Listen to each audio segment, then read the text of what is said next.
shit gets drastic. Lift the veil when the system's unmasked. It's just another pyramid scheme, a government racket. Divide with the power, but trust Jurassic.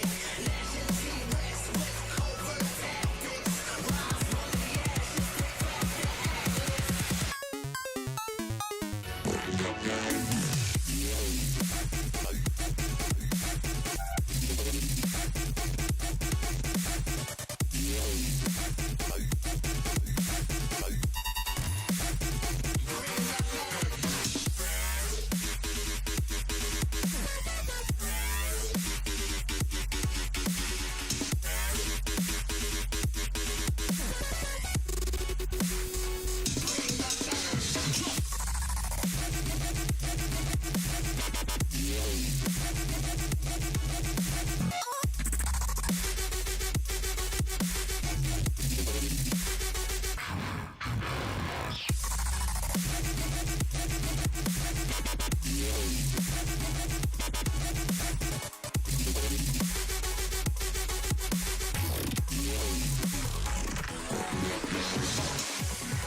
Hello and welcome back, everybody, to another game here tonight for the Overwatch Watchers Brawl. Tonight, for our second match of the evening, we're going to be having Team Nevermore versus Team G1. For your casting entertainment, I am going to be Sir Waltham, and this time, once again, another new face onto the casting table. We're going to be having Shy Guy with us. Shy Guy, say hello. How is everybody doing tonight? I am pumped to be here, my first time with this event, and I could not be more excited. I'm familiar with a lot of the teams, specifically Nevermore, who we are getting to see tonight, so I know we are in for some high quality Overwatch. I'm certainly hoping it will be a treat here. But before we can go ahead and get right into the action, we're going to go ahead and do our pre-game interview. And for our pre-game interviewee, the first victim, if you will, or the second victim, I guess, of having to be stuck in the casting booth with yours truly, besides Shy Guy and Steidel, of course, is going to be Foster. Foster, you want to go ahead and say hello, introduce yourself a little bit? Hello, I'm Foster. I'm team captain of G1. Fantastic. Now, you're team captain for the team of G1. I know a lot of teams have kind of a different layout for their organization. What does being captain entail for you? Honestly, at this point, I've done a pretty good job of delegating most of my roles away. I've got a really good coach and a fantastic manager doing all the stuff for me. I'm just here to make sure all my players behave. Well, it certainly is easier once you've entered that management level where you have just, people watching people and doing all of that. So certainly not a bad spot to be in. And now moving forward, do you think that, well, first of all, I'll ask, how are you guys feeling about tonight? Are you guys feeling pretty confident or little butterflies? Pretty confident. We've got quite a bit of tournament experience. Me and Yams is my team's flex support. Him and I have actually been playing on the same team for almost a year now together. Wow. So Very cool. we got together last June and we've been improving ever since. So there's a lot of our core like 4 players have been together for 4 or 5 months now at this point. So we've got a lot of tournament experience going through 2 open division seasons together and a lot of other weekly tournaments and such. Oh, fantastic. I know we have more and more teams that are from the open division kind of circle. How would you say you guys have done during open division? Are you guys pretty happy? Are you still looking to grow from there? Always looking to improve. Never satisfied with where we ended up. Our last OD season, we had some very unfortunate circumstances roster-wise, so we had to take a couple losses that none of us are happy about. So next OD season, we're looking to push for playoffs, ideally. Fantastic. I'm sure the fans at home are going to be keeping an eye out, especially if you guys make it further and further through this tournament here. And now, finally, I ask this question every once in a while. We have the MVP vote in Twitch chat. We know your team's going to be full of high-level players, but you get to name one person from your team that fans at home might want to keep an eye out for the MVP vote. You can say yourself. Who do you think it is? Nebs is kind of a real standout performance on the Brigitte Lindholm. Always inspirational. Okay, it's I feel like a lot of times the Brigitte is a little underappreciated. A lot of people think she takes no skill, and there's minutiae of skill. There's a very subtle curve of skill, so I can definitely agree with that. I'm sure Nebs is going to appreciate you giving the small endorsement there, but the time being, I think we're going to go ahead and get right into the action. But Foster, thank you so much for coming in and just answering a few of my goofy questions for me. Happy to talk. All right. Best of luck out there. Now, Shy Guy, we are going to be starting off in Junkertown. It will be Team G1 starting off on the attack. Do you have any opinions on this map moving forward? It's certainly going to be an interesting one. You never really know what you're going to get when it comes to Junkertown. It is a very much of a toss-up map where teams can really shake things up, both in terms of their hero choices and their compositions, but also in terms of just pulling off kind of ridiculous upsets. This is a map that lends itself to that kind of topsy-turvy gameplay. So it's an interesting place to start, where teams are not necessarily on the most stable ground. Yeah, it's with the map and hero bans coming through, it's going to be very peculiar that Junkertown's not going to give us a fresh read on, this team's definitely strong at 3-3. This team's definitely strong, DPS heavy. This team definitely likes bunker. You mentioned it's hard to get that read on Junkertown. So moving forward, they may not be able to glean a whole lot of information coming through here. When you put it that way, it makes me want to see this map even more. It hypes me up even just a little bit more than I was previously, which is quite a bit. Yeah, Junkertown is always going to be good for entertainment value, just because it's impossible to know what we are going to see from these two teams, and there's a ton of different directions that teams can take this. I mean, we see a lot of times people will set up on the card itself with some kind of pirate ship setup. Double Sniper has reigned supreme on this first point of Junkertown for a long time in Overwatch, and it just allows teams to really flex around to picks that might not necessarily be in the meta. So being able to step outside your comfort zone, I think, is going to be really important here. Yeah, and who knows what the comfort zones are with these teams. So it's, again, just going to have a big old question mark moving ahead. We're still waiting, it looks like, on a couple of players. They are either having some connection issues or something like that, maybe. Not sure who wants to go in for this first map. That being said, it's going to take just a few more moments. But yeah, really looking forward to this. I mean, this is probably one of the closer maps we're going to be seeing in the preliminary rounds. Just given how kind of the brackets break down a little bit. I'm expecting that this is these teams are a little bit closer in SR and general rank than we might see. I like to say that SR is not too big of a thing, but it's something that you like to take into consideration every once in a while. For sure. And while we're waiting, I want to go back to something that Foster said in the pre-match interview there when he was talking about their open division performance last year, or in the most recent season.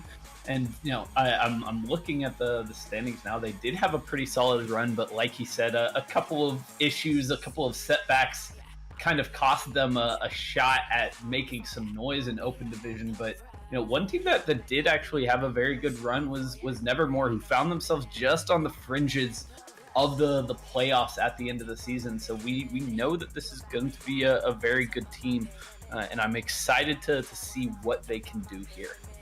Yeah, very much so indeed. These teams, both open division, both kind of are ready to show what they're made of against other open division teams, kind of like the off season, if you will. But on the fortunate side, one bad game isn't going to tank you in this tournament. It is double elimination style. So, if Nevermore or G1 have a bad performance today, will still not be the last we have seen of them. They will be going through the losers bracket. And then if you lose there, unfortunately, we have to say goodbye. But still, everybody gets a chance for redemption here. It creates a lot of nice story arcs if you pay attention to kind of the tournament as a whole. For sure. I love the double elimination format. It just gives you so many opportunities to, have those come from behind storylines, have people make a run through the lower bracket and find themselves, back in the thick of things. It just lends itself so well to what we love about esports, and it's going to be exciting to see how this plays out. But we're finally going to be getting into things here on Junkertown. Yeah, it's just going to be a few seconds, about a half a minute, if I'm being a little bit more than honest with you folks, about how, until we can see what the comps are going to be rolling out. Probably be a little bit more speculation on the defense than the offense, because I've been baited personally too many times by trolly offense picks to put any faith in it anymore. The players love to mess with us as casters. They don't want to let us actually talk about what we're going to be seeing. They want to make us look silly sometimes, so we try to keep it safe at this point. We'll talk about the defense. And speaking of the defenders, is that a Bastion I see? It is looking like it's going to be the Bastion, the very standard bunker comp with the pulled pork injection, as I would say. Essel on the Roadhog, going to be providing a lot of tanking and DPS hybridized play styles there. And the new wrinkle that we've been seeing in the bunker comps as of late is, of course, that Batiste and Tony picking that one up for Nevermore. Going to be very crucial for shutting down the attackers with that immortality field. Yeah, the attacker's going to be running an opposing sniper comp, at least it seems that way. We'll see if it pays off. Yeah, we'll see if they stick with this. It's going to be hard to really get the angles they need. They've got to find headshots onto these supports. Yeah, Neb's going to be doing a bit of scouting, just trying to spam down the Orisa shield. It looks like it will be dropping, however, not soon enough for Cabe to really take advantage. Immortality field getting brought out relatively early. Cabe going to be taking it down as well. And not a whole lot of action going on just quite yet. And the dive coming in almost from MGM, but it looks diverted. Yam's getting a nice anti-nade that's going to end up taking down Rari. And that will be the opening here for Team G1 to really push forward. But, however, it will be Nevermore returning with that immortality field, using it just to try to keep some members up. And Vanguard does manage to chase down Cabe. That's a lot of the pressure gone from the attackers. He will be back into the fight immediately thanks to that res. Yeah, and the nano boost going to be going right onto MGM, popping right in front of Rory, though. That's going to take a large amount of health out of the nano monkey, and he will be dropping courtesy of Vanguard in that situation. However, now a lot of space being bought on cart by Nevermore. They're now in possession of the cart, although Rory not able to set up because of the dragons coming out from Nebs. It still looks like Nevermore's going to have the opportunity to stabilize just a little bit here. And there's 4 of them on the cart, but they're about to get swarmed by the respawns from the attackers. They are coming in, and G1 are going to be able to take this point, I think. Yeah, it's certainly seeming like that is the case. Nevermore going to be losing a lot of members to Cave, who's getting some massive body and headshots coming through. And that's going to be first point taken for Team G1. Nevermore tried to stabilize there. They did a decent job of securing some kills, but the attackers are just so spread out with these double snipers that it's hard for them to chase anybody down when you're running that bunker comp. They can't secure the crucial kills to relieve the pressure, and they will go down. They're still sticking with the Bastion, though, which is hard on the recontest. Yeah, it's going to be MGM once again jumping up, trying to get some damage onto the Bastion, but a lot of survivability cooldowns coming through from both sides. The Diva Bomb going to be coming in from Foster, seeing if it can find anybody. It finds a massive 4 kills plus the damage amp. That is going to be a significant amount of progress made for Team G1 here. I mean, that's going to be point B gone in an instant. Nevermore never got a chance to recontest the cart. They were trying to use the high ground to secure kills, and the bomb just eliminates all of them from the field, and now they are on the back foot entirely at this point. Yeah, Cave continuing to get some kills on this Widow. We have seen this player be an absolute lethality on the purple sniper here, but going to be taking that rotation up near the fidget spinner, as I like to call it. Again, the immortality field coming out a little bit early from the side of Tony. Going to get brought down rather quickly because of it. However, the whole hog coming out from Essel, not going to be finding too much in the immediate, but the return Diva Bomb from Vanguard, again, just not being able to use these tangles to maximum effect. However, Rory going to be looking to top up when it comes to ult kills. Going to get brought down by Foster from that tank form. This brawl is going all over the place. There are fights taking place on both sides of the fidget spinners. However, it's looking like Nevermore having a slight lead on cart. Yeah, they are managing to turn this one around. They need to chase down. They get the D-Mech onto Foster very late there. Do get the kill. So they clean that fight up, manage to stabilize, stop the payload. They can finally get Rory off the Bastion onto something a little more suitable. And now they have a chance to make something of this defense. Yeah, not a lot of ults moving forward, but that doesn't seem to be too much of a problem for MGM, as they are immediately going to take presence onto the cart. Going to be getting a little bit of progress. MGM taking up a position onto that fidget spinner, dropping down, just being a little bit of an overlook in the situation. With the Zarya dropping, that is going to be a bit of damage gone from the side of G1, meaning that now the kills are looking like they're going to go in favor of Vanguard, but the Diva Bomb doesn't seem to change anything coming through from Foster. And the brawl going to be breaking down. Vanguard now has the Diva Bomb. Doesn't look like they'll be opting to use it for this fight, as it's just going to be cleanup on to Foster. That is a strange self-destruct coming out from Foster there. After your main tank and your off-tank and primary damage dealer are both gone out of the fight, to commit that ultimate is a little bit of a waste, and he probably wants that one back, but they'll still have some tools to come back into this next fight. The Primal Rage for MGM, Yams getting close to the Transcendence, and Neb's probably going to pop that rally sooner than later. Yeah, we have to keep an eye on those, as we see MGM just trying to do a little bit of cleave damage with that Tesla cannon, but the grab going to be coming out, and in response, the Transcendence. But Yam's not able to keep everybody up from the massive damage of the Diva Bomb by Vanguard, and with that, it's just going to be the influx of force coming in from Nevermore. They're going to push up onto the spawn, it's looking like. And that's what happens when you're running these Winston Goat setups. It's almost impossible to make sure that you have a shield between you and a self-destruct when you're caught up in that grab. Well-placed combo from the side of Rory and Vanguard to secure that fight win, and now they've taken about half of the time that G1 had on this point to work with. It's almost, we're now down to 2 minutes, so this has become a pretty good defense. Yeah, once again, the dive coming in from MGM. However, it will be Yams who falls first from Juice Ice. Juice Ice going to be popping that Primal and getting a few kills with it, most notably Nebs on that Brig. And they're just going to be using the Primal from MGM to pull back a little bit. Not going to be getting too aggressive with it. Certainly don't want to feed anymore. Certainly, and now MGM making the swap over to the Reinhardt. I like that pick for this last point. The Earthshatter can get a significant amount of value in these tight corridors, but right now, Nevermore just entirely up on the high ground. The Rhine is hard to get in position to do anything at this point.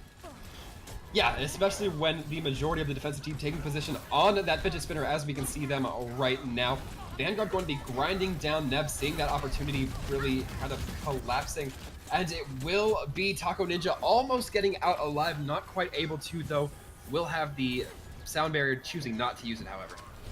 No one using any ultimates in that fight is a little bit strange. Neither team willing to pop their support ultimates, and why would you if you were Nevermore? You managed to win that fight without committing anything. You build up to more of your ults. Rory's about to get to a Graviton Surge, and we are approaching the end of this time bank. Yeah, it's going to be the drop down from Juice Ice onto the rest of the team, going to be hopping back up, using the Tesla cannon to smartly lick the cart from above. The Diva Bomb going to be coming out of just ults galore coming out right now. 2 Transcendences, the sound barrier now coming out from Taco Ninja, keeping it in the pockets all this time. And a big slam going to be coming through, getting 3 from the side of MGM. However, the follow-up does not seem to be there. Rory, in fact, going to be killing the Reinhardt, who just did the half-team slam. Taco Ninja taking out their counterpart in Luckbox. That will be a large amount of healing and repositioning power that will be gone from the defending team. However, the fight is getting more and more scattered. Vanguard kind of stuck in a corner here.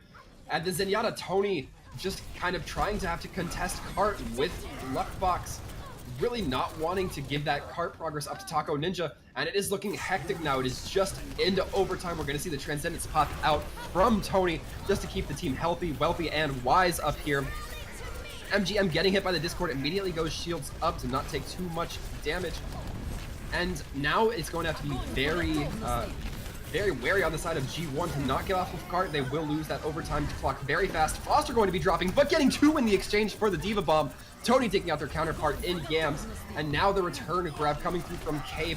This fight is going back and forth. Vanguard going to be getting demeched from a charge, and now just a little bit more progress being made from Team G1. That was a slugfest. Yeah, Foster managing to get 2 kills off that self-destruct that he had to pop in the middle of a Graviton Surge is absolutely ridiculous. That should never happen, and it really cost Nevermore here. They're going to re-engage with Isol's rally, but do they have the tools to close this one out?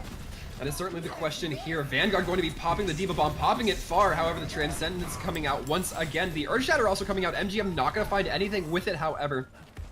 This fight is going down to the wire. Now it is Tony's turn to pop the Transcendence, enlighten everybody in the area on the side of Nevermore. And more rally, more defensive ults, stacking the rally as well as the sound barrier. Not going to be too crucial of an ult considering, or an ult combo since this is his last fight. It is just going to be MGM swinging, trying to clear the front of the cart. However, the Zarya barriers from Rari keeping everybody up. Rari going to be very charged up because of this.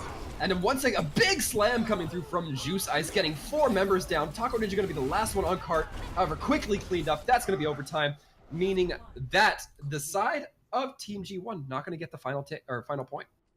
It was a tale of 2 Earth Shatters there at the very end, with MGM getting completely shut down. He goes down in the middle of his animation, can't get that one off, and then Juice Ice with the closer just sets them all on their backs, makes an easy cleanup for Nevermore as they are able to stop them just short of point C, as you said, give themselves a pretty solid win condition here on Junkertown. They basically just need to finish the map, which, while not easy, is very doable.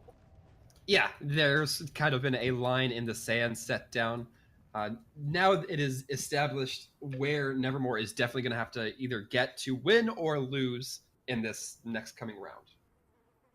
For sure. And we'll see if they try to break anything interesting out on the attack. They ran that Bastion and the Orisa bunker setup for a long time through their defense, and it didn't really work out too well for them. They might try the same thing this time, of course, to set up on the cart with the pirate ship. They're teasing it right now. It's a very real possibility. Yeah, and that Bastion is capable of putting out so much damage, but you know, there's a trade-off with his mobility, but if you put him on the cart, the mobility is not really a problem anyway. So I've always liked the strategy for basically bypassing the one weakness, the biggest weakness rather, of Bastion. That's definitely true, and he's going to have double snipers to back him up to keep G1 off his back, but they're going to be waiting right outside the spawn doors. This is exactly how you have to handle the Bastion. Don't even let him get to the cart in the first place. Yeah, MGM going to be taking kind of a frontline stance, just swinging at the door, making sure that anybody who walks through is going to be taking some immediate damage. However, Rory also trying to laser down the opposing team of G1. Not finding quite enough yet. However, Rory still going to be fairly charged up, keeping an eye out for that. Zarya grab's going to be built up in time. However, speaking of ults building up, MGM getting so high up there, and right now the kills are going back and forth, but they're starting to lean in favor of Nevermore. As I say that, Juice Ice going to be falling down, and without their main tank, it may not be looking so great for Nevermore, but they're not going to be too bothered as they clean up the fight. Yeah, they know that the Bastion is not going to work. They make the smart swap over to the Goats comp of their own. They take the fight where they know they have a spawn advantage. Even if they trade unevenly, it's going to go in their favor eventually, but they just outright win the fight. And now they've got the momentum on their side. They're building up to their first ultimates here. But G1 are here for the contest at the corner. Yeah, MGM going to be kind of squaring off with Juice Ice, both kind of not giving any ground. The Earth Shatter coming out, only going to land onto S-Soul, but not quite getting any kills because of it. Still a lot of ults on the field. We're going to be seeing the rally come out from S-Soul now that they were not cleaned up. And in response, Nebs and Taco Ninja going to be popping their support ults, layering those once again. The rally going to be providing a lot of armor. However, we still see no kills come out from this team fight. As I say that, Nebs going to be cleaning up S-Soul, and both Brigittes are going to be down, and with no Reinhardt, Juice Ice going to be getting basically a free Earth Shatter, and that's going to be more cart progress brought through from Nevermore. The crucial moment in that fight pretty early on, after his Earth Shatter finds no results for G1, MGM charges himself out of the fight entirely, and while he is gone for a few seconds, Nevermore capitalizes. They take down Cave, they get the advantage, and they are able to roll that to a point A take in pretty quick time. Yeah, very quick time indeed. Still 4 minutes and 10 on the clock, and it's looking like just Fire Strikes being traded at the moment. Juice Ice and MGM both probably trying to build up a little bit of charge, but the rotation's going to be coming through for G1. The sound, or the amplification coming through from Taco Ninja to keep everybody up just a little bit longer. The grab eaten, and that was a massive play coming through. Transcendence is going to be popped on both sides as well. A lot of ults coming through once again, however, not a lot of purchase found for it. The cart is still making progress, so Nevermore still not going to be too upset with this. And MGM getting stunned out, it looked like that was by Essel. Juice Ice getting a fat 3-man slam, followed up by a stun onto Nebs. The CC is real right now for the team G1, and Nevermore are definitely using it to their advantage. They are pushing G1 back as far as possible, and with the DMAC onto Foster, it's looking all but lost for this defensive stance. Yeah, they don't really have a chance to fight this one back. No ultimates unless MGM pulls out the best Earth Shatter of his life, but he is all alone. Just a Lucio there to help him. No way they can secure the kills they need, and now they're being forced to back off. He's gone very, very low at this point, but the reinforcements have now come in for G1. They're not going to be able to turn this one around as Taco Ninja and Nebs fall. Foster just there for the stall at this point. Yeah, a crucial loss onto Foster, or a crucial loss because of Foster getting there so late. Not going to be too punishing, however. And it all started in that incredibly long fight with Vanguard taking away Cave's Graviton Surge. They got absolutely nothing out of it just because the defense matrix denies it completely, and that started the snowball for Nevermore, and now they're looking very solid. They've got over almost 4 minutes to work with here on point C. Yeah, it's going to be G1 taking the underside of the fidget spinner. And the grab going to be coming out from Rory, but that will provoke Yabs to pop Transcendence in response. Then once again, we're seeing the grab come out from Cave, and Tony responding with the Diva Bomb coming out from Foster, not going to find anything. Vanguard almost having that Diva Bomb, will not be seeing it in the immediate return. Rari and S are going to be claiming the 2 kills on the side of the attacking team, meaning that things are starting to go in their favor. Yam's going to be getting cleaned up, and that is going to be more continued push coming through from the side of Nevermore. And that fight was a split second away from being a complete team wipe for G1. If the stun onto Juice Ice had come just like half a second later, the entire team pretty much falls to that self-destruct, but he manages to get the shield back up just in time to save his team, and they sustained through that fight. It will be the last fight here as we move on. MGM going to be contesting the cart just a few meters from the point. It will be a swing, and it looks like it's Nevermore going to be getting pushed back rather easily here. They may be realizing that they are now men down, and it's going to be a quick pull away from them. They had to use a lot of ultimates to win the previous fight. They knew they probably didn't have much of a chance going into that one, but they would have liked to force out more than just the rally from Nebs. If they could have gotten another support ultimate out of it, it would have been a success. But now they're still coming back in here with quite a bit to work with. Tony's Transcendence, Rari will have that Graviton Surge in short order, so they have options and they have ways to break through here. Yeah, it looks like they will be going up top to meet the defending opponents. However, the defending opponent is going to be dropping back. This time, they're the ones giving up space, not ready to perhaps take that fight too head on in that tight of a corridor. MGN having that Earth Shatter. We'll see if it gets any purchase here. It does not find any enemies to drop, and we're going to be seeing the grab, the sound barrier come out. Vanguard getting 3 off the back of that. That is massive value. Foster only going to be finding 1. It does not seem like it will be enough to quite contest the push efforts of Nevermore here, and they're going to be running this pretty much to point.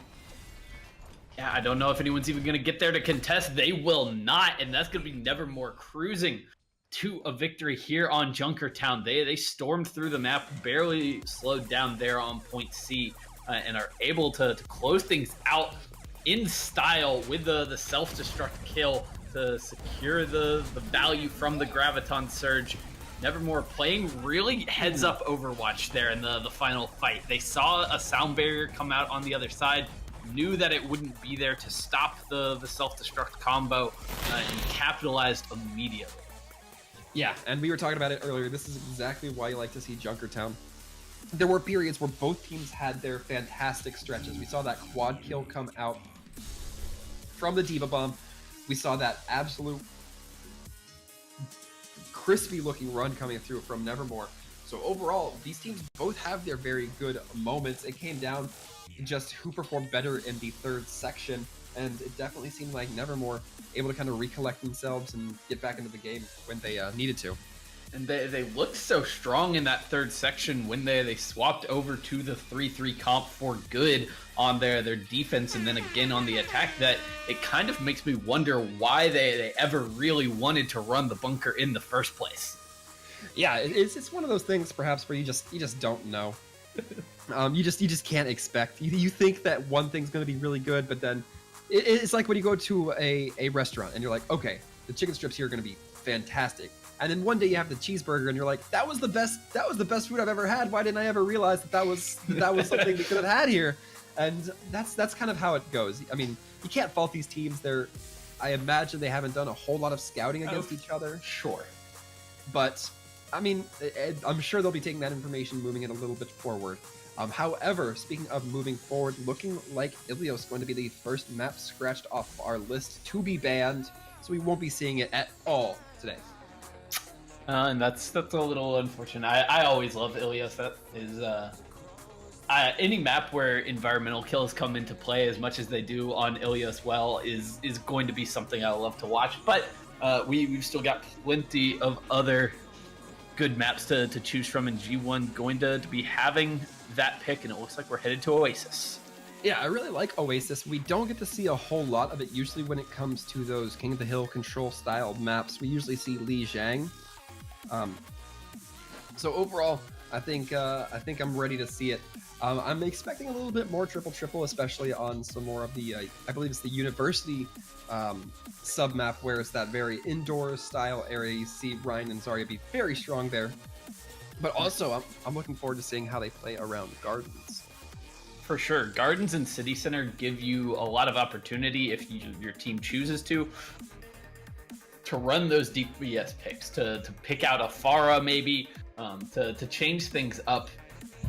You know, Gardens is a little bit more conducive to the standard 3-3 goat setup. But we'll just have to see how these teams want to run it. If you're G1, changing things up in terms of the compositional matchups might be a good option at this point. Yeah, it's always that mystery box. It certainly might, given that you lose your previous situation. If you haven't rolled out on necessarily what you're the strongest on, then you might think, yeah, this is something we're going to feel a little bit more comfortable with. Otherwise, it could be a little bit iffy. However, moving forward, we're going to be seeing that Zarya is going to be saved, meaning that she will definitely be available for selection in this game from both teams. Worth noting that the bans for this tournament affect both teams. So when we see the bans come in, which is going to be Lucio, that's fascinating. It's going to be bans for both teams, meaning that neither team is going to have access to the Speedster. And does that that is only for the next map, correct? Or does that hold true for the rest of the series? No, that does retain. That only remains for the map of Oasis. Okay. So once Oasis that's a fascinating ban. Lucio so central to those 3-3 comps. I mean, they're hard to run if you don't have the speed boost and the mobility to engage onto the enemy team. So this really probably throws a wrinkle that teams are not necessarily used to. They've got to change things up a little bit, and I like that pick from the side of G1. They are throwing a wrench into the system. Yeah, and it's you mentioned that Lucio's so key to 3-3, but also he's one of the most predominant characters we see in Control, just because you're able to get to the point faster. You're able to set up, since both teams have basically start running at the same time to point. Having a speed boost on your side and the enemy not, you're definitely going to take that. It gives you more time to set up on point. And so it's kind of one of those doubly impactful things. It's missing the impact for the 3-3. It's missing the impact for the King of the Hill style. True. I mean, that Lucio has long been a hero that is almost perma-picked on this game type. So it's really interesting to see how these teams adapt around that. And they both, at least right now, are teasing the Pharmercy, which is a good option when you no longer have the Lucio. You sub in the Mercy, and it just makes sense to play Pharah alongside her. Yeah, and I would say that, at least looking on the side of Nevermore, this is still a quite mobile comp. Vanguard are going to be able to sprint in that cloaked form. Essel going to be able to take to the skies. The same can be said about G1. They're just running a little bit heavier of a comp. They're not running as DPS oriented. They're running the 2 tanks, 2 supports, 2 DPS. Yeah. Who is going to be able to protect their Ana the best is probably going to matter a lot here. That's the one really immobile hero on both sides. But Luckbox going down incredibly early. Nebs dominating that aerial battle right now. Yeah, it's going to be Nebs getting that early kill. Juice Ice also taking a swing at MGM and going to be getting the better of them for it. But however, it is going to be Taco Ninja able to res up one of the lost members as the Mercy was still standing for Team G1. The hack going to be going on to Nebs, not going to be closed upon by Vanguard, getting brought dangerously low. Still just doing a little bit of scouting, sees the opposing cave in the enemy line though. Yeah, I mean, that was just the ideal first pick from Nebs in that first team fight. Taking the Mercy down gave them a massive advantage. Like you said, the res still there for Taco Ninja was crucial for them securing that team fight, but they're down a member right now. Cave will be back pretty quickly on the Sombra, but they're fighting 5v6 at the moment. Yeah, and it will be Nebs as well as MGM really trying to focus fire. The EMP coming out, only going to be getting Rari and Tony. Rari not going to be too affected by the EMP. The hack then following up onto Vanguard. However, the kills still go in favor of Nevermore. Vanguard going to be translocating out. That will be one DPS that is out of the fight for just a brief moment, but it's not going to seem to matter as the kills start to flow for Nevermore. And G1 just not quite in position to follow up on that EMP from Cabe. they tried to dive in with the tanks, but Nebs was off on the point in the Pharah duel and didn't end up winning that one either. So they got no value out of what should be one of their best ultimates. Yeah, and Juice Ice going to be getting hacked. That is a valuable target to get lost, but Cave going to be taken out by the Rocket Barrage, and Juice Ice not going to be punished, however. Ult's going a little bit back and forth. We're going to be seeing MGM get that nano boost. Not finding too much with it. The self-destruct going to be coming in again, not finding anything. And the fight is taking a little bit long, but if you're on the side of Nevermore, you kind of favor that. Neb's going to be getting in the kills, however. Rory going to be doing their best to take down those targets. The hack coming onto Luckbox mid-res, that is massive value. And despite, you know, a couple things not going their way, the fight's going to be end up won by G1. And once again, the EMP gets absolutely nothing. It's becoming a theme at this point. They tried to follow up with the Rocket Barrage from Isol, but he gets taken out immediately, and they can't capitalize on that. He was in a position where he couldn't get rezzed up. And you know, now Nevermore making some compositional swaps. No more Pharah there. They're on the verge of kind of a 3-3-ish type of composition with Rory still on the McCree, but they're getting repelled right now. Yeah, MGM diving onto Luckbox, going to be getting the kill with it. The Primal Rage coming out, just trying to cause a little bit of a disturbance, really trying to push them back into point. And the boop going to be going off. It's going to be MGM actually knocking Isol off the map. Rory getting taken out once again by Nebs. That has got to be so frustrating as a McCree player. The contest going to be coming out. The EMP going to be hopping onto Juice Ice, but the hack also comes. I mean, he can't jump around, can't relocate. Neb's going to be popping the Justice, however, only taking down Tony before the Diva Matrix is going to be coming out from Vanguard, making them blow themselves up, basically. MGM continuing to focus down Luckbox. This Zenyatta has had a horrible time. High Noon coming out. Rory not able to get anything. Going to be a quick reload. And with that brawl, G1 going to take the first round. And they just looked a little bit more comfortable running the style of composition that we're kind of forced into on this map, and based on the hero ban that we talked about earlier, they seem incredibly comfortable with the Pharah, with the Sombra. Cabe wreaking havoc just with his normal hacks, not even necessarily the EMPs, and they are capitalizing on that as a team. Yeah, we'll see if this next map, which has a little bit more high ground for DPS with the elevator to kind of contest that far, we'll see if that provides any more of a workaround for Team Nevermore. Well, now this time around, they are going to have Rory playing a hit scan hero from the start. This time the Soldier 76, which can take great advantage of that high ground. He's going to go straight for the jump pad, try to contest Nebs pretty early on, but is facing a little bit of resistance. Yeah, the only difference between these two team comps, Rory and Foster going with the Soldier versus Diva here. Elevator is where all the fighting is taking place. Essel, in fact, going to be getting the first kill this time around onto Nebs. And the fight is still a little bit slow. Rory and Juice Ice really trying to hold this high ground. That's exactly where you want your Soldier 76 to be. And with the DMEC going on to Foster, it's looking like this fight and point and go in favor of Nevermore.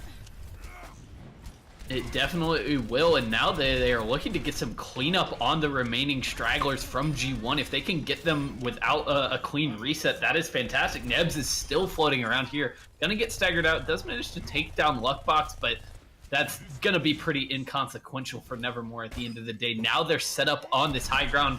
Rory has his tac visor ready to go going into this next fight. Yeah, the high ground is exactly where you're gonna want this tac visor, but the wraparound coming through from G1.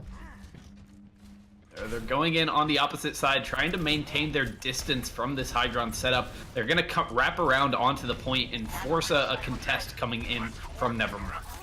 Yeah, and in fact, it will be MGM and Juice Ice kind of peering at each other from both sides of the pillar. MGM going to be getting the nano boost, however, not looking like they're ready to jump up onto the high ground and contest Rory. And because of that, Rory's going to get the nano boost and the tac visor, but going to be knocked down by Foster, who then gets slept. And Rory only going to be getting one kill, but the EMP coming through from Vanguard. Essel going to be comboing that. with the Rocket Barrage taking out Foster. However, Foster going to be ensuring that Essel does not live to tell the tale because of the burst damage. And that will just be MGM left on point, but they're going to get quickly run off as Nevermore continues to hold point. And G1 never managed to force Tony off of the high ground at all in the middle of that fight, putting no pressure whatsoever on the Ana. He was able to keep his team alive even after Luckbox went down early, and the EMP from Vanguard is enough for them to hold on at the end of the day. Absolutely. However, it will be Taco Ninja getting hacked, meaning that the dive will come in proper order from Juice Ice, and Vanguard going to also be capitalizing upon the Weekend Mercy. However, they will be punished for their crimes. The Diva Bomb going to be coming out from Foster, not looking like it's finding anything. Juice Ice going to be rotating back around onto point. This time, the Rocket Barrage coming out, finding absolutely nobody, and a bunch of ults coming through from the side of G1. They need to win this fight. However, it is just Nebs going up against Essel, as well as Luckbox going to be jumped by Juice Ice as well. While there's Cabe still trying to stay on point with the Ana played by Yams, and now kills are starting to go in favor of G1.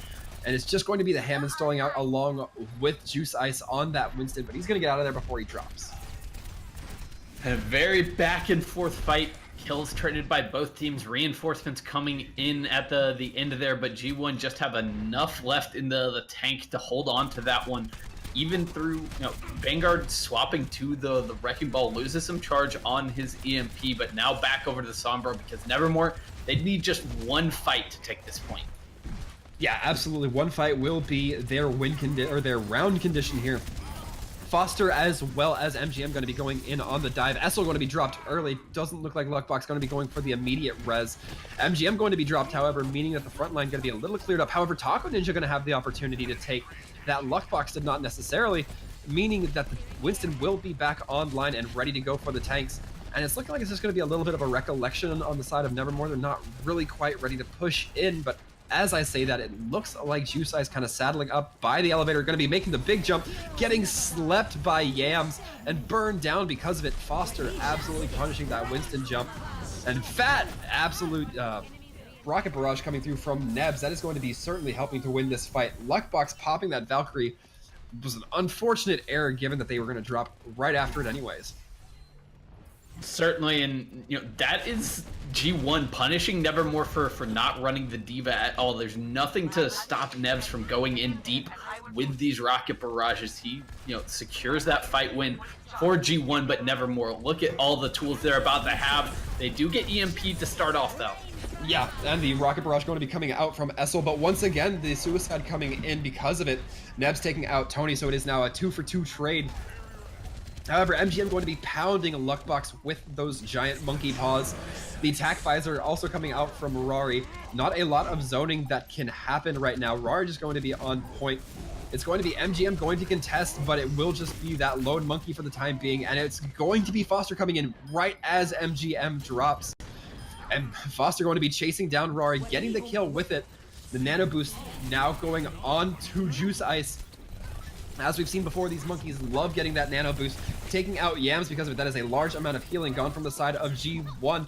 And now, despite G1 initially having possession of the point, it's going to go in favor of Nevermore, and it looks like they're going to take it. They will. It's going to be objective secured. We're going to go 1-1. Whew, that was scrappy, and G1 almost pulls off the reverse sweep here on the city center stage of Oasis, but at the crucial moment, they should have backed off at one point there while the flip was about to come through for Nevermore. They should have backed off and tried to recontest in overtime, but MGM went down in the fray, and that was kind of it for G1 at that point. They didn't have the staying power on the point once the Nano Winston came out on the other side, and Nevermore able to close that one out and keep themselves alive here on Oasis. Yeah, for the time being, we're going to be seeing MGM roll out on the Winston. A little bit of a surprise pick for me on this map. You'd think you would see them go with a little bit more Ryan Zarya ground pound comp, but Neb's taking to this guy, going to be trying to get some early damage in. Not quite able to find anything, as Nevermore going to be rotating onto the interior, really trying to maintain that roof coverage so they don't take too much splash damage from Nebs. Luckbox on this Baptiste going to have a lot of maintenance power as well. having that immortality field to keep everybody alive. And we're going to be seeing it come out already. However, there will be a massive presence on point by MGM, and in fact, they're going to take it to start. The percentage will now just be ticking up for them. MGM going to be the first to fall to Rory. However, Neb's going to be having that rocket barrage very soon. Might be looking to see it come out in this fight with Foster demeched. That is going to be the point being flipped back, and Nevermore now going to wrest control of the point. And so much healing available on the side of Nevermore. When you're running the Ana and Luck Bucks on this Batiste, when you combine that with the immortality field, it is just so hard for these DPS on the side of G1 to secure kills. They can't manage to do it in that fight, and eventually MGM gets punished. He's going in deep, but Cabe falls first. Yeah, Cabe going to be getting punished by being out of positioning. Juice Eyes getting him with that Fire Strike. However, once that DPS is gone, it will just be up to Nevermore to push and get real aggressive with this point. That's exactly what they're going to do. And now they're going to back off, regain control of point, and hopefully we're going to see G1 reset. And that's why that Batiste ult can be so potent. He throws out the amplification matrix, and Juice Ice is able to one-shot Cabe with the Fire Strike. That's an incredibly impactful play from just combining your ultimate with a regular ability, and it completely shuts down the push from G1. Yeah, a lot of ults going to be up here. MGM once again taking that high ground. The hammer down coming, only going to be getting Cabe. MGM getting slept, CC'd all over the board. Yams and Taco Ninja popping at their ults. And speaking of ults, Neb's going to be cleaning up Juice Ice with theirs. Diva Mech coming out, not going to be taking out too much courtesy of Vanguard. However, Foster still has theirs on the board. Might not need it though, as Neb's going to be cleaning up very aggressively here. Vanguard, last one on the point for Team Nevermore. And with that, it's looking like a G1 flip. And they do it crucially this time at 82%, so even if they lose another fight, they will have a little bit of time to work with afterwards for a last-second recontest, a little bit better than they managed on City Center. So we'll see if they can hold on to the point for dear life like they did then. Can they keep it going to the end this time, though? That is certainly the question as we see it. Looks like Nevermore going to be making a direct path onto point. Want to contest so that the pressure will be put onto G1 to contest. Immortality coming out, and that's very fortunate. Juice Ice getting very low. Getting hit with that Brigitte health armor pack, going to be restoring them at least a little bit. The nano boost going to be coming out. Not finding too much benefit with it quite yet. Cabe bringing out the high noon. Gonna be taking down Rari. They're going to be forcing the Diva to use the self-destructive, which is going to take out Taco Ninja, meaning no res will be available for Team G1. However, with Cabe dropping from a beefy headshot from Tony, it is looking very back and forth right now. However, kills are definitely going in favor of Nevermore with the main tank and healer of Luckbox coming in.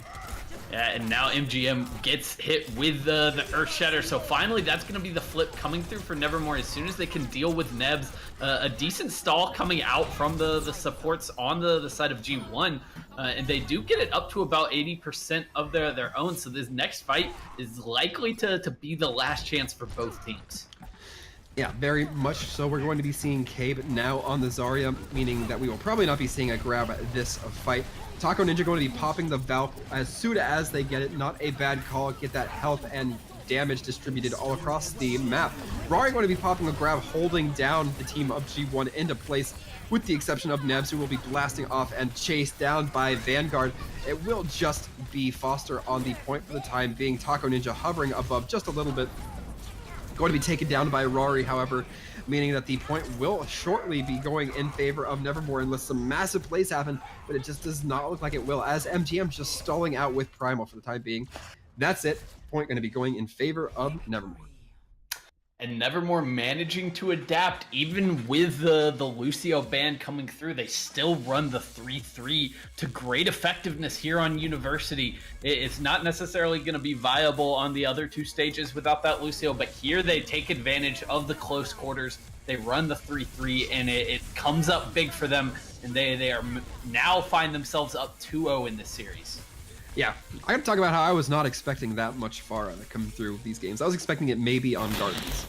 I was not expecting to see it all three maps, if I'm not mistaken. No, we definitely did see it. Nebs picked it up on all three maps for G1 and was playing it pretty well. They just are coming up a little bit short there on both City Center and University, and cannot quite hold on.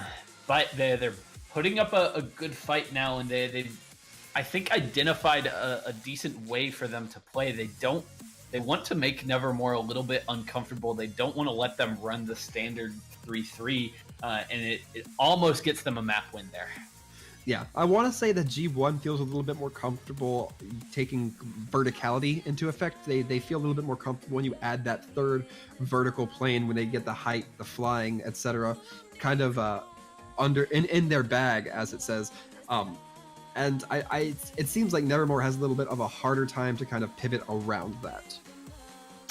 Definitely, they definitely are having it. Just makes things a little less comfortable when you don't have exactly what you've been practicing for so long. You are just going to be thrown off a bit, but they adapt really well. I like the addition of the Batiste, just because it made their tanks so impossible to kill. There were so many times that Juice Eyes went really low, even times where he was hit with a biotic grenade, which used to spell certain death for a Reinhardt. But now the immortality field was there several times to keep him up, to keep Nevermore in the fight, and that ability to change things up on the fly is really admirable in a tournament like this, and is going to help Nevermore if they want to go far. Yeah, being able to pivot is certainly a crucial key attribute to have. One of our next maps coming up going to be Temple of Anubis. Eichenwald did also get banned this stage, so we will not be seeing the German town come onto the rotation for tonight. But that being said, saw Temple Anubis for the second time tonight, and it feels like I've been seeing a lot of it. Shy Guy, what do you predict we're going to be seeing come out of the gate here? Well, I think it's really going to come down to what the hero bans are for this map. You've got a lot of options, and if I'm Nevermore, I kind of just want to keep running the 3-3. If Lucio stays in the hero pool once again for this map, then I definitely want to see them just stick with what has been working so far and not really try to change things up too much. But G1, they've shown they like to run the Pharaoh, which is definitely a possibility here, at least on point A. Yeah, I would say that G1 certainly stands the best chance if the Fly Girl is still allowed, which I believe they will have the option to pick. But risky pick here. Nevermore going to be choosing to save D.Va, meaning Lucio can still be banned once again. It really will be up to Team G1 to determine what they want to kind of throw out as a player of choice. Yeah, Nevermore going to be protecting the D.Va this time here on Anubis, which I do kind of like. If they anticipate Nebs playing a Pharaoh once again, then a D.Va can be really crucial for taking a little bit of that effectiveness away, taking away some of the spam damage that makes that pick worth it. And it is once again going to be the Lucio ban from G1. Yeah, G1 definitely seeming like a team that wants to play a little bit slower, especially if it means that their opponent has to do the same. I'm expecting, as you mentioned, that Neb's gonna perhaps be running the Pharah to start on that first point when we go into defense, but it will be G1 on the offense for this first time around. For sure, and they could potentially see something like a bunker setup from Nevermore, who have shown that's something they're comfortable running, and this is a fantastic point for it. You can set the Orisa up on the high ground, get a bastion behind it, and it can be incredibly difficult to even make it through the choke, especially when you don't have a speed boost to get you through. Yeah, it can be absolutely detrimental if you have just a Junkrat or Hanzo's throwing spam into the choke. As we saw in our last game between Serendipity and Magna, we saw some really great effects coming out from a Junkrat just posted up behind the Ori with a Roadhog. So some pretty powerful impact, and in fact, it does look like the Ori going to be coming out with Essel on the Junkrat in kind. Yep, speak of the devil and he shall appear, and there is the Junkrat. This time not going to be backed up by the Bastion. Rory going to be picking up the Widowmaker for the first time, and this is kind of a playground for Widowmaker as a point. So many different high grounds to work with, angles to keep yourself safe, and when you have that Aretha shield as well, it just becomes heaven for a defensive Widow. Yeah, definitely thinking that we might. I'm a little surprised we don't see an Ana right now, given how nice that high ground can be for just getting some long sightlines onto your team for healing. But we're going to be seeing the teams kind of come into conflict here. Juice Ice going to be going for a pull, pulling in MGM. MGM not going to be taking too much damage, not too bothered by it, however. As we see the team collect Cabe on this Hanzo, perhaps going to be looking to pluck out some targets. Not quite getting pulled by the Orisa mini grab, but getting shot in the face by Rari is MGM. I'm going to be taken down very low, essentially stopping the dive before it happens. And now the dive will go in full effect, and it's going to be Nebs taking out Rari. That is a very good kill to be getting in the first when you have such a strong line of sight. But both DPS going to be brought back up by the Mercy Luckbox taking up Rari. And a big anti-nade going to be coming through from Yams, but not quite able to be capitalized upon as Rari cleans up and keeps this choke secure with the rest of Nevermore. It's kind of a shame for G1 that Rory gets brought back up into this fight, not only because he immediately pops off, gets a couple of kills afterwards, but the shots from Nebs to take him out were so good. Long range, direct hit rockets onto the opposing Widowmaker is a rare sight. But now Rory going to be a little wary of that. He's probably going to be keeping an eye out for Nebs just lobbing rockets in his direction. And it will be the swap from Cabe from the Hanzo onto the Widow, going tat for tat against Rory.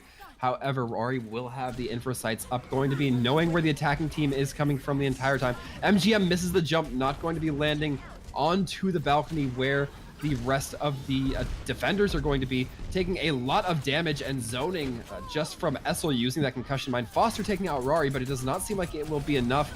However, Cabe trying to equalize, taking out Essel. That kill is going to stick as the res comes through for Rari. But still, it's looking like Team G1 are not going to be over and done with this push just yet. They are going to be sticking through, despite Rari getting some mad kills with this Widow. Yeah, now they're probably going to regret this commitment, but they're still going all in. Taco Ninja commits the Valkyrie when it's just him and MGM in the area, and he can't save his main tank there, and he's not going to be able to save himself in just a moment. The Widowmaker duel recommencing, but Rari so far getting the better end of the stick has been on a tear. Yeah, and we're going to be looking at the ults going forward. There's not going to be a lot online, however. That may be something to change. Essel going to be having this tire. Expect to see it out at the very beginning of this fight. The Junkrat positioned up on high. Looks like they're ready and primed to just activate that and get an easy few kills. And indeed, here it's going to come out. We're going to see it rolling around. Oh, it's going to get caught out by Cabe. Cabe taking the shot onto the tire, neutralizing any threat from it. However, now it will be Juice Ice's turn to use their ult. Going to be popping that damage amplification as well, hooking onto Cabe. However, Cabe still getting the kill onto Essel. It is now looking pretty even. That was until Taco Ninja dropped. Cabe taking down Luckbox. That might help to restabilize the efforts of G1, but it looks like, in fact, it's not going to. As the kills start to come through, Vanguard doing a little bit of cleanup duty onto foster both Mech and Baby Diva. It's going to continue to be held by Nevermore. It definitely is, and now we're down to 30 seconds. And I'm starting to think that G1 might have been signing their own death warrant when they banned the Lucio out. It's making it so hard to make it through this choke point safely. But Cabe this time gets the opening pick. They're at an advantage for the first time, really all attack. Yeah, and we saw the whip shot come out from Taco Ninja to try to prevent that res coming through from Luckbox. Not going to be finding anything. Vanguard's Diva Bomb, however, going to be finding the one kill onto Taco Ninja. And with that, it's going to be some really quick kills coming in from the side of Nevermore, even without Essel being down that early. Yeah, they managed to get the res off before the fight really gets going, and then Rory just puts on a show. Absolutely decimates G1 as they try to push in. continued to absolutely get the better end of the Widow duel and really dominate that matchup. And now Nevermore is a single tick on Anubis away from taking the series. Yeah, it is looking very tense for G1 right now. If they want any chance of bringing this back, they need to have a perfect hold and then win the next two and then win a tiebreaker. So right now it's not in the best position for the defending team here, because pretty much the attacking team's just, if they put a lot of pressure, it's going to put the defending team in a tough spot. Right, and they've got to find an answer here right now. They cannot let this go away without a fight. They too are going to be breaking out a bunker comp of their own. This time a little bit more kind of classic with the pulled pork, with the Batiste from Yams. They're going to be trying to do a pretty much a copycat routine of what Nevermore just did to them, and just make life so difficult as you try to approach the point. Yeah, a large part of this is going to be Cabe being able to set up some very strong and intimidating sight lines. We're going to be seeing Nebs just kind of set up that trap and bomb early, trying to get some early kills snuck in there. We'll see if it produces any results. Okay, But I think they're actually going to run this. They're running the Bastion Symmetra on the attack. They're going to be able to teleport Rari through the choke points, bypass this, defensive bunker comp entirely. They're going to set him up on the high ground to start, but the boot comes in from Foster, denies them that positioning that they wanted. But they get back up there, but now he's all alone. I don't think this is going to be the push for Nevermore. They might have to go back and swap it up entirely. yeah, Foster being absolute Johnny on the spot there, just flying up, knocking everybody down as soon as that teleporter comes up, not letting them set up. And it's just a futile attempt coming through from Nevermore to start. So it's just going to be a much divier setup from Nevermore now. They go over to the Genji along with the Sombra, and that, I think, is a really good pick. That EMP is kind of the perfect way to take down this bunker. Yeah, we're going to be seeing Rory set up to try to build a little bit of ult charge, however, going to be getting hit by a bomb, hacking the immortality field, going to be preventing anybody from being kept up by that. However, it gets brought down very quickly. Essel taken down by the Junkrat trap. Neb's doing a very good job of zoning out and just defending a huge amount of space here. Going to be taking down Juice Ice with a punch to the face. And with that, it's going to once again be Nevermore repelled. And it's so hard to get onto the backline right now, which is what Nevermore kind of tried to do towards the end of that fight. The Widowmaker can always grapple to the other high ground. The Mercy can follow her easily, and it's just hard to pin anyone down except for the front line, but they're impossible to kill. When you've got the Immortality Field, you've got the Junkrat laying a massive amount of damage. It's just a really difficult setup to crack. Yeah, absolutely. Neb's going to be having Tire up here. I expect that we'll be seeing it after the push has been commenced. And there it goes. We're going to be seeing it. What's it going to be putting the hurt on? It's going to be getting both the healers. They'll be taking a lot of healing or support away from the side of Nevermore. However, Nevermore doesn't hesitate to get the kills despite that Vanguard going to be putting the punch down onto Yams, then bringing out the Diva Bomb. Does not seem to quite do a whole lot of damage. Going to be dropping the bongos from MGM, and that might be enough to kind of restabilize here. But with the EMP coming out, it does not appear so. The Immortality Field coming out, but with just MGM on point, it looks like it's going to go in favor of Nevermore, and it is. It's going to be Nevermore taking the win. And slowly but surely over the course of that fight, their respawn advantage bears itself out. Their healers, even though they both went down early to that Riptire, managed to make their way back in for the end of that fight. And the same cannot be said for the deaths on the side of G1. They have too far to walk to get back into that, and they slowly get whittled down. The EMP was the nail in the coffin, and Nevermore take a clean 3-0 win here in this series. Yeah, that means Nevermore will be moving on with Team G1 going to be popping into the lower bracket. But for the time being, we are going to be having Nevermore come in, or at least a member from Nevermore come in, hopefully, to give us a little bit of an interview here. And man, that was a very good looking performance from Nevermore. Got to be content with that, in my opinion. Oh, for sure. That went about as well as it could have. Things got a little bit hairy on Oasis, but otherwise, they were firmly in control for the vast majority of this series, and they closed things down with a dominant performance there on Anubis. Just really took it to G1. They had a plan on the defense, they had a plan on the offense, and no matter what G1 was trying to do, they really couldn't find a way to break through. Yeah, absolutely. And we are now going to be having our little special guest come in here, Vanguard, coming in from Nevermore. Vanguard, how you feeling after that? We're feeling pretty good. That was fun. Fantastic. It certainly looked like a pretty good time from y'all's end. Now, I mean, the score went 3-0 in favor of your team.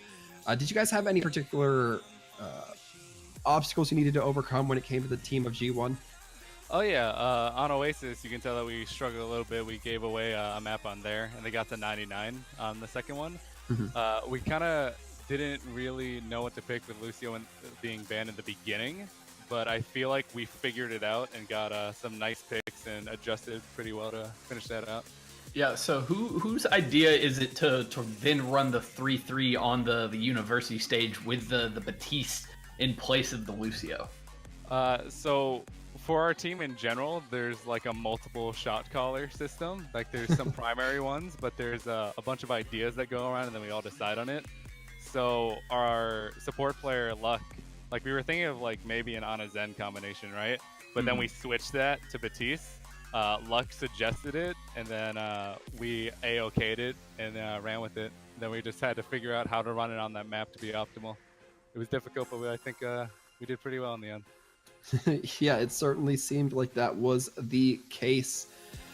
Oh man, I don't know. Did you guys do a whole lot of research when you were coming in here? Or did you have you played anything with a save ban system like this before?